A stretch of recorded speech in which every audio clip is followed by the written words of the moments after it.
When Lowestoft was a tourist industry, they used to bring in a postman for 2 hours every night just to sort postcards. They would pick them up from the holiday camps. So you talk to people about that now and they look as if you stepped off another planet. When I first started, it was busy on the counter in those days because there was all the fishing companies used to send telegrams, post fish. When I joined as a telegram boy, the telegram system was gradually ending. As letters are nowadays, they are replaced with more modern media. Lowestoft went through a hell of a time. People didn't want fish, or they didn't want boats being built. It's a building that most people have had contact with, whether you actually came into it or walked by it. A huge amount of emotion would have passed through a building like this, from people sending love letters to each other or sending letters home. It was the main part where people would come. That's why it was a community thing.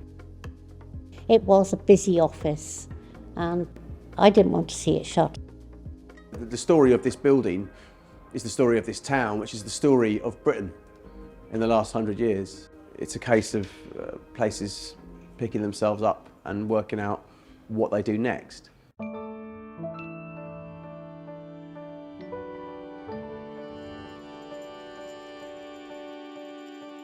So the building dates back from 1880s and was extended in 1909. It's a really prominent building in the High Street and has been empty since 2017. The scaffolders are erecting the scaffolding structure and then we can start the restoration works. The High Street Heritage Action Zone project is a 4-year regeneration scheme which is funded between Historic England and East Suffolk Council. Lowestoft's very lucky in that it's one of only 7 towns nationally that has 2 heritage action zones. The north has created the Nest Park, which has been really well received. The southern is currently underway, and we can see the regeneration work on the post office building behind us. Historic England are very much about doing it properly. By doing it this way, you're putting the old traditional paints, the linseed oil paint back on, and it will last that much longer. The materials that we use, they're specifically chosen so that they will help prevent the deterioration of the building. They have their own challenges in terms of they could be more difficult to source. There's a lack of skill, people who can actually do the work because it is a very different skill. But ultimately it's really satisfying that these buildings are going to be around for years. I think it's fantastic. It's got to be replaced, and whatever it changes into is going to be made better than it actually was. It'll enhance the High Street.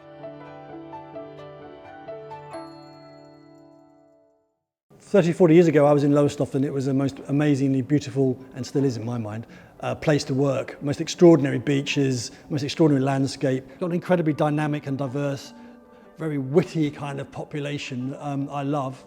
Most extraordinary pubs. It was a great place to be a student. That's all still there, that's all under the surface, and I think it won't take much to bring it back out. There'll be workshops and studios above, cafe, be a very large gallery, which will probably be, as well as serving a local community of artists, will also bring in international names, help to give a shop window to the artists in the area. To have a studio in the community and to be working alongside and involving community, create the most easterly sculpture in the country. So as a Lowestoft lad, never could I have imagined all of this investment that's coming into Lowestoft as we're seeing at the moment. We received 24.9 million from the government, from the Towns Fund, and that's going to be really transformative for the High Street, be it the cultural quarter, the seafront. There's so much more to come, along with the First Light festivals. There's an energy about kind of growing a new kind of cultural layer in the town. Lowestoft, I think, has turned a corner from what I've noticed. I think there's a sort of buzz in the town now. It breathes new life into a building that was otherwise obsolete, and that's beautiful.